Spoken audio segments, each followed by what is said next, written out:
নির্বাচন বৈধ না হলে সেই নির্বাচন আয়োজনের কোনো মানে হয় না। বিচার ও সংস্কার ছাড়া নির্বাচন হলে পুরনো সমস্যায় ফিরবে।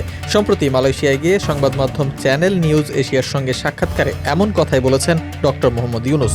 সে লক্ষ্যে সুষ্ঠু, গ্রহণযোগ্য, পরিচ্ছন্ন এবং উপভোগ্য একটি নির্বাচন নিশ্চিত করতে চান বলেও জানিয়েছেন তিনি।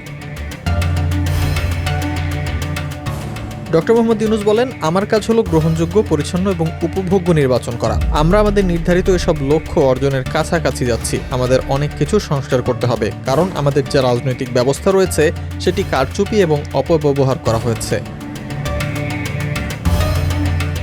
সংস্কার এবং বিচার না করেই নির্বাচন দিলে আবার একটি ফ্যাসিবাদী ব্যবস্থা কায়েম হবে বলে উল্লেখ করেন প্রধান উপদেষ্টা। এ সময় উপস্থাপক পাল্টা প্রশ্ন করেন, এটা কোন দিক দিয়ে ফ্যাসিবাদ? জবাবে ডক্টর ইউনূস বলেন, এটি কোনো আইনের শাসন তৈরি করে না। শেখ হাসিনা প্রসঙ্গে বলেন, আমরা তাকে ভারত থেকে বের করতে লড়াইয়ে যাচ্ছি না। আমরা বলেছিলাম আপনারা তাকে রাখতে পারেন, আমাদের বিচার চলবে। এরই মধ্যে বাংলাদেশকে অস্থিতিশীল তৈরি করার কোনো সুযোগ দেয়া উচিত হবে না।